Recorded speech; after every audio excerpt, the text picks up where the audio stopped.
Jadi kalau ada seorang hamba kena musibah itu ada beberapa makna. Yang pertama adalah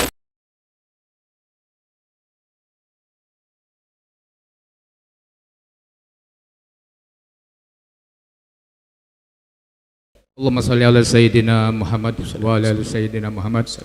Mudah-mudahan Buya sekeluarga dan juga jamaahnya senantiasa dalam lindungan Allah Subhanahu wa taala. Amin ya rabbal alamin. Pertanyaan saya Buya, ciri-ciri bahwa orang itu sedang disayang,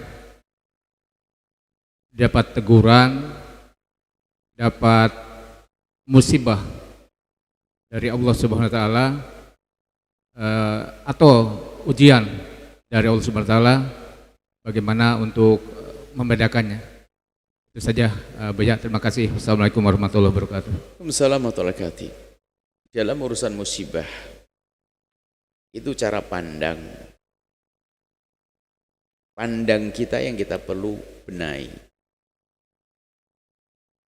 Jadi gini, kalau musibah itu menimpa kepada Anda,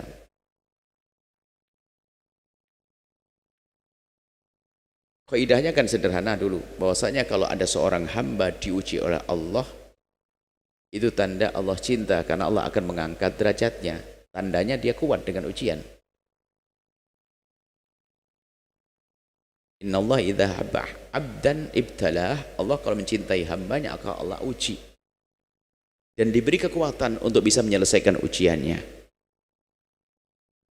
Makanya setiap Anda mendapatkan musibah atau bencana, maka katakan bahasanya di dalamnya ada ujian, Anda mau naik pangkat.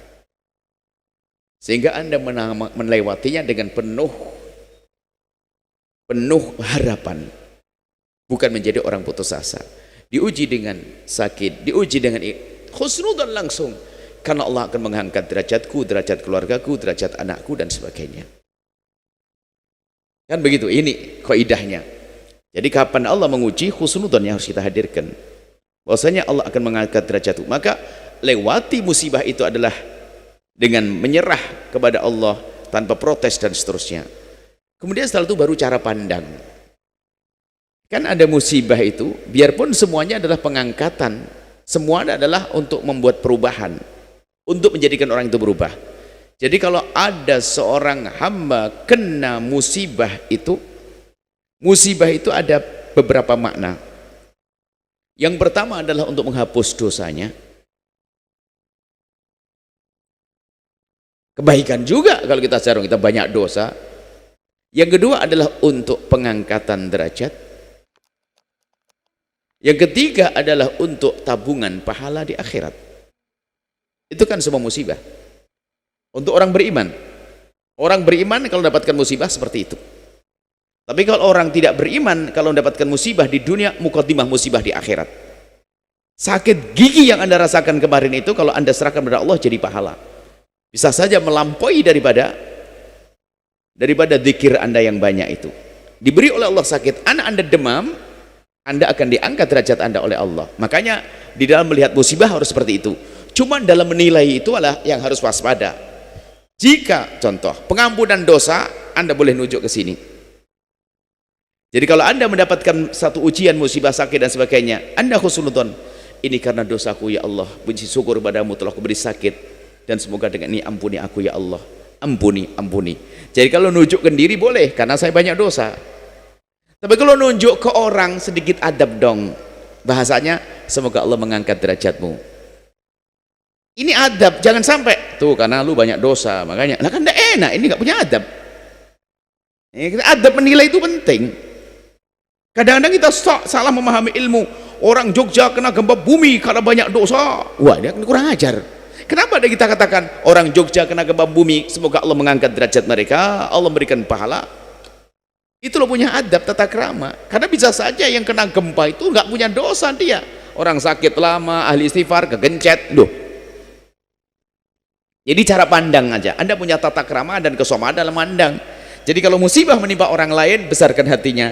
Allah akan mengangkat derajatmu, Allah akan memuliakanmu, Allah akan gitu. Dan Allah mengampuni pakai gitu, tidak usah karena dosa-dosa. Aceh tsunami karena di Aceh banyak dosa, banyak pezina. Loh, kalau urusannya banyak pezina dan pendosa, Cirebon juga harus kena tsunami dong.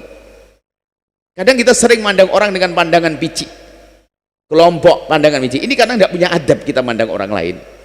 Kenapa kita katakan Aceh diangkat derajat mereka oleh Allah, ditenggelamkan? Dalam hadis Nabi kan disebutkan termasuk orang mati syahid mati tenggelam. Loh, kan enak.